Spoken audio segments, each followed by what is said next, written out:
दर्शकबिन लिबाङ गाउँ नि स्तब्ध बन्यो। बेहुली भित्राउने उल्लासमा रहेको गाउँ सब बोकेर घाट जानु पर्ने बाध्यता। जो जन्ती बनेर गए लास बनेर फर्किए। दर्शकबिन जीव दुर्घटना हुँदा 8 जनाको मृत्यु। यिनै हुन भाग्यले बाँचेकी बेहुली तर उनको हात नै काटियो। आखिर वास्तविकता के हो त? दर्शकबिन निकै नै महत्त्वपूर्ण रिपोर्टका साथ उपस्थित भएका छौं, त्यसैले यो भिडियोलाई अन्तिमसम्म हेर्नुहोला। साथै साइडमा रहेको बेल आइकन प्रेस गरी सक्दो शेयर अनि लाइक गर्नुहोला। दर्शकबिन प्युठानको नौभैनी छ लुङबाट गौमुखी गाउँपालिका छ लिबाङ तर्फ जन्ती लिएर जाँदै गरेको जीव दुर्घटना हुँदा 8 जनाको मृत्यु भएको छ। ती मध्ये घटनास्थलमा 6 जनाको र उपचारका क्रममा जिल्ला अस्पताल भिजुरामा 2 जनाको मृत्यु भएको जिल्ला प्रहरी कार्यालय प्युठानले जनाएको छ। दुर्घटनामा बेहुला र बेहुली सहित 5 जना घाइते भएका छन्। दुर्घटनामा परि गौमुखी गाउँपालिका 6 का एकै परिवारका 3 जनाको मृत्यु भएको छ। गौमुखी गाउँपालिका वडा नम्बर 6 ओखरटारमा आज बिहान भएको जीव दुर्घटनामा ज्यान गुमाउने 39 वर्षीय बसन्त खड्का, उनकी श्रीमती 39 वर्षीय बसन्ती खड्का र 13 वर्षीय छोरी एलिना खड्का छन्। त्यस्तै 50 वर्षीय नन्दी खड्का, 30 वर्षीय केशरी खड्का, 50 वर्षीय बलबहादुर खड्का, 32 वर्षीय खिमबहादुर खत्री र 18 वर्षीय विपना जीसी लगायत 8 जना प्रति भावपूर्ण श्रद्धाञ्जली। शोकाकुल परिवार जन प्रति गहिरो समवेदना। दर्शकबिन बेहुली भित्राउने उल्लासमा रहेको गाउँ सब बोकेर घाट जानु पर्ने बाध्यता आइलाग्यो। निशब्द जन्ती बोकेको सवारी साधनको भयानक दुर्घटनाबाट गैराती 8 जना आफन्त गुमाएको प्युठानको लिबाङ आज पुरै स्तब्ध बनेको छ। सबैका अनुहारहरू शोकमग्न देखिएका छन्। हामी घटनास्थल पुग्दा स्थिति भावियोल र हृदय विदारक थियो। सबैका आँखामा आँसु टल्पलाइ रहेको थियो। थोरै होसियारी कमीले गर्दा कति ठूलो क्षति बिहोर्नु पर्छ, हामी सबैको लागि त्यो ज्यादै ठूलो पाठ थियो। लुङबाट विवाह सकेर राति बेहुली लिएर फर्किएको जन्ती सहितको ग1 ख 5092 नम्बरको जीव गौमुखीकै वडा नम्बर 6 ओखरपाटा भन्ने स्थानमा शनिबार बिहान 3 बजेको समयमा सडकदेखि करिब 150 मिटर तल खसेर दुर्घटना भएको प्रहरीले जनाएको छ। दुर्घटनामा घाइते हुने 5 जना मध्ये बेहुली नौभैनी गाउँपालिका 6 किमिचोरकी 20 वर्षीय रिमा जीसी, बेहुला गौमुखी 6 लिबाङका 25 वर्षीय दानबहादुर खड्का, सही ठाउँका 17 वर्षीय नरेश खड्का, 21 वर्षीय हरिबुढा मगर र नौभैनी 6 की 25 वर्षीय सावित्री जीसी रहेका छन्। दर्शकबिन अहिले अन्य घाइतेको पनि त्यही उपचार भइरहेको छ। अरूको अवस्था सामान्य रहेको अस्पताल पुगेकी अनेरा स्वामी युकी नेत्री लक्ष्मी केसीले जानकारी दिएकी छिन्। घाइते बेहुला दानबहादुर खड्काको अवस्था खतरा मुक्त रहेको छ। लोकन्तिर बेहुला बेहुलीको भैरवा मेडिकल कलेजमा उपचार जारी छ। दुर्घटनामा परेर बेहुलीको हात काटिएको छ। दुर्घटनामा घाइते बेहुली रिमा जीसीको भैरवा स्थित universal college of medical science and teaching अस्पतालमा उपचार भइरहेको छ। जीव दुर्घटनामा गम्भीर घाइते जीसीको दाहिने हात बचाउन नसकिने अवस्थामा आएपछि काटिएको हो। दर्शकबिन आजको भिडियो कस्तो लाग्यो त? जस्तो लाग्यो त्यस्तै सल्लाह सुझाव अनि प्रतिक्रिया तल कमेन्ट बक्समा अवश्य गर्नुहोला भन्दै आजको भिडियोबाट बिदा हुन चाहन्छु। नमस्कार। दर्शकबिन प्युठानमा जीव दुर्घटना हुँदा घाइते भएकी बेहुलीको दाहिने हात काटियो। दिदीको बिहेमा गएकी बहिनीको दुर्घटनामा मृत्यु। दिदीको हात काटियो भने भिनाजुको हात भाँचियो। दर्शकबिन बुहारी भित्राउने उल्लासमा रहेको गाउँ सब बोकेर घाटतिर जानु पर्यो। बेहुलीकी बहिनी र एकै परिवारका 3 जनाको मृत्यु। आखिर वास्तविकता के हो त? दर्शकबिन यसको सम्पूर्ण जानकारी यो भिडियोमा पस्किनेछौँ, त्यसैले यो भिडियोलाई अन्तिमसम्म हेर्नुहोला। साथै साइडमा रहेको बेल आइकन प्रेस गरी सक्दो शेयर अनि लाइक गर्नुहोला। दर्शकबिन प्युठानमा बेहुली लिएर फर्किँदै गरेको जन्ती जीव दुर्घटना हुँदा ज्यान गुमाउनेको संख्या 8 पुगेको छ। नौभैनी गाउँपालिकाको लुङबाट बेहुली लिएर गौमुखी गाउँपालिकाको लिबाङ फर्किँदै गरेको ग1 ज 5092 नम्बरको जीव शनिबार बिहान दुर्घटनामा परेको हो। बेहुला बेहुली सहित जन्ती बोकेको जीव दुर्घटना हुँदा 8 जनाले ज्यान गुमाएका छन्। दुर्घटनामा परि एकै परिवारका श्रीमान श्रीमती छोरी सहित 8 जनाको मृत्यु भएको छ। प्युठान जीव दुर्घटनामा पर्नु भएका घाइते बेहुलीको दाहिने हात काटिएको छ।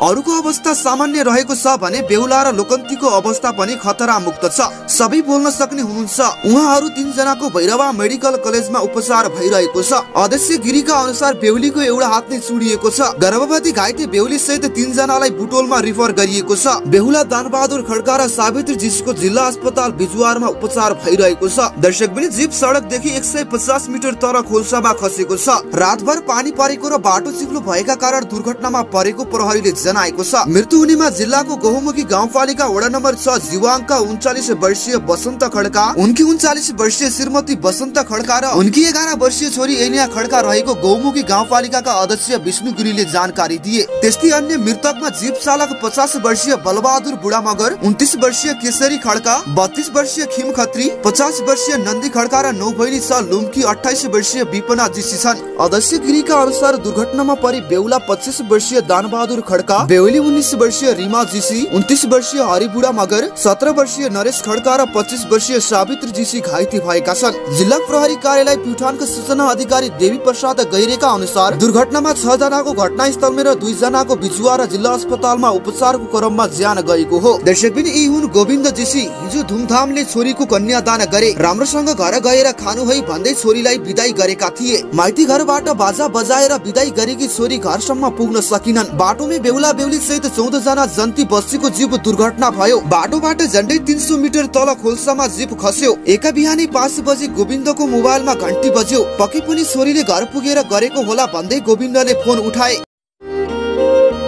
दर्शकबिन प्युठानमा जीव दुर्घटना हुँदा घाइते भएकी बेहुलीको दाहिने हात काटियो। दिदीको बिहेमा गएकी बहिनीको दुर्घटनामा मृत्यु। दिदीको हात काटियो भने भिनाजुको हात भाँचियो। दर्शकबिन बुहारी भित्राउने उल्लासमा रहेको गाउँ सब बोकेर घाटतिर जानु पर्यो। बेहुलीकी बहिनी र एकै परिवारका 3 जनाको मृत्यु। आखिर वास्तविकता के हो त? दर्शकबिन यसको सम्पूर्ण जानकारी यो भिडियोमा पस्किनेछौँ, त्यसैले यो भिडियोलाई अन्तिमसम्म हेर्नुहोला।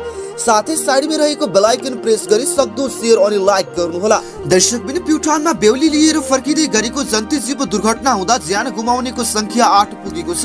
नौभैनी गाउँपालिकाको लुङबाट बेहुली लिएर गौमुखी गाउँपालिकाको लिवाङ फर्किँदै गरेको GX 5092 नम्बरको जीव शनिबार बिहान दुर्घटनामा परेको हो। बेहुला बेहुली सहित जन्ती बोकेको जीव दुर्घटना हुँदा 8 जनाले ज्यान गुमाएका छन्। दुर्घटनामा परि एकै परिवारका श्रीमान श्रीमती छोरी सहित 8 जनाको मृत्यु भएको छ। प्युठान जीव दुर्घटनामा पर्नु भएका घाइते बेहुलीको दाहिने हात काटिएको छ। अरूको अवस्था सामान्य रहेको छ भने बेहुला र लोकन्तीको अवस्था पनि खतरा मुक्त छ। सबै बोल्न सक्ने हुनुहुन्छ। उहाँहरू 3 जनाको भैरवा मेडिकल कलेजमा उपचार भइरहेको छ। अध्यक्ष गिरीका अनुसार बेहुलीको एउटा हात नै चुडिएको छ। गर्भवती घाइते बेहुली सहित 3 जनालाई बुटोलमा रिफर गरिएको छ। बेहुला दानबहादुर खड्का र सावित्री जीसीको जिल्ला अस्पताल बिजुवारमा उपचार भइरहेको छ। दर्शकबिन जीव सडकदेखि 150 मिटर तल खोल्सामा खसेको छ। रातभर पानी परेको र बाटो चिप्लो भएका कारण दुर्घटनामा परेको प्रहरीले जनाएको छ। मृत्यु हुनेमा जिल्लाको गहुमुखी गाउँपालिका वडा नम्बर 6 जिवाङका 39 वर्षीय बसन्त खड्का, उनकी 39 वर्षीय श्रीमती बसन्त खड्का र उनकी 11 वर्षीय छोरी एनिया खड्का रहेको गहुमुखी गाउँपालिकाका अध्यक्ष विष्णु गिरीले जानकारी दिए। त्यस्तै अन्य मृतकमा जीव चालक 50 वर्षीय बलबहादुर बुढा मगर, 29 वर्षीय केशरी खड्का, 32 वर्षीय खिम खत्री, 50 वर्षीय नन्दी खड्का र नौभैनी 6 लुम्की 28 वर्षीय विपना जीसी छन्। अध्यक्ष गिरीका अनुसार दुर्घटनामा परि बेहुला 25 वर्षीय दानबहादुर खड्का, बेहुली 19 वर्षीय रिमा जीसी, 29 वर्षीय हरिबुढा मगर, 17 वर्षीय नरेश खड्का र 25 वर्षीय सावित्री जीसी घाइते भएका छन्। जिल्ला प्रहरी कार्यालय प्युठानको सूचना अधिकारी देवी प्रसाद गैरेका अनुसार दुर्घटनामा 6 जनाको घटनास्थलमै र 2 जनाको बिजुवा र जिल्ला अस्पतालमा उपचारको क्रममा ज्यान गएको हो। दर्शकबिन यी हुन् गोविन्द जीसी। हिजो धुमधामले छोरीको कन्यादान गरे, राम्रोसँग घर गएर खानु है भन्दै छोरीलाई बिदाई गरेका थिए। माइती घरबाट बाजा बजाएर बिदाई गरेकी छोरी घरसम्म पुग्न सकिनन्। बाटोमै बेहुला बेहुली सहित 14 जना जन्ती बस्तीको जीव दुर्घटना भयो। बाटोबाट झण्डै 300 मिटर तल खोल्सामा जीव खस्यो। एका बिहानी 5 बजे गोविन्दको मोबाइलमा घण्टी बज्यो। पक्कै पनि छोरीले घर पुगेर गरेको होला भन्दै गोविन्दले फोन उठाए।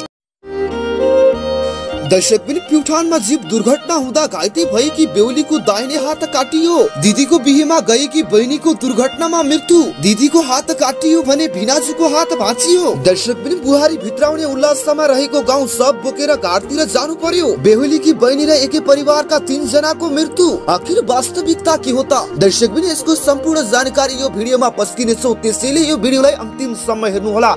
साथै साइडमा रहेको बेल आइकन प्रेस गरी सक्दो शेयर अनि लाइक गर्नुहोला। दर्शकबिन प्युठानमा बेहुली लिएर फर्किँदै गरेको जन्ती जीव दुर्घटना हुँदा ज्यान गुमाउनेको संख्या 8 पुगेको छ।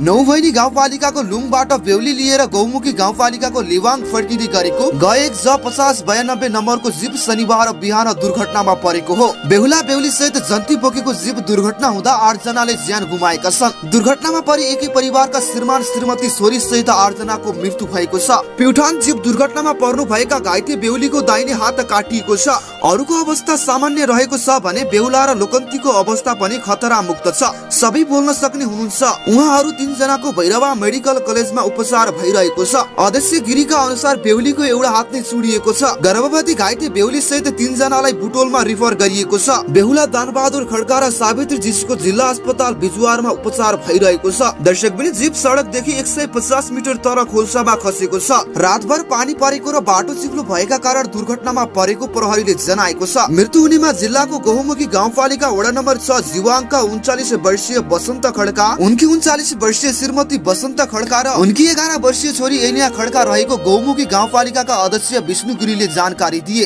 त्यस्तै अन्य मृतकमा जीप चालक 50 वर्षीय बलबहादुर बुढा मगर, 29 वर्षीय केशरी खड्का, 32 वर्षीय खिम खत्री, 50 वर्षीय नन्दी खड्का र 9 बहिनी छ लुम्की 28 वर्षीय विपना जीसी छन्। अध्यक्ष गिरीका अनुसार दुर्घटनामा परि बेहुला 25 वर्षीय दानबहादुर खड्का, बेहुली 19 वर्षीय रिमा जीसी, 29 वर्षीय हरिबुढा मगर, 17 वर्षीय नरेश खड्का र 25 वर्षीय सावित्री जीसी घाइते भएका छन्। जिल्ला प्रहरी कार्यालय प्युठानका सूचना अधिकारी देवी प्रसाद गैरेका अनुसार दुर्घटनामा 6 जनाको घटनास्थलमै र 2 जनाको बिजुवा र जिल्ला अस्पतालमा उपचारको क्रममा ज्यान गएको हो। दर्शकबिन यी हुन् गोविन्द जीसी। हिजो धुमधामले छोरीको कन्यादान गरे, राम्रोसँग घर गएर खानु है भन्दै छोरीलाई बिदाई गरेका थिए। माइती घरबाट बाजा बजाएर बिदाई गरेकी छोरी घरसम्म पुग्न सकिनन्। बाटोमै बेहुला बेहुली सहित 14 जना जन्ती बस्तीको जीव दुर्घटना भयो। बाटोबाट झन्डै 300 मिटर तल खोल्सामा जीप खस्यो। एका बिहानी 5 बजे गोविन्दको मोबाइलमा घन्टी बज्यो। पक्कै पनि छोरीले घर पुगेर गरेको होला भन्दै गोविन्दले फोन उठाए।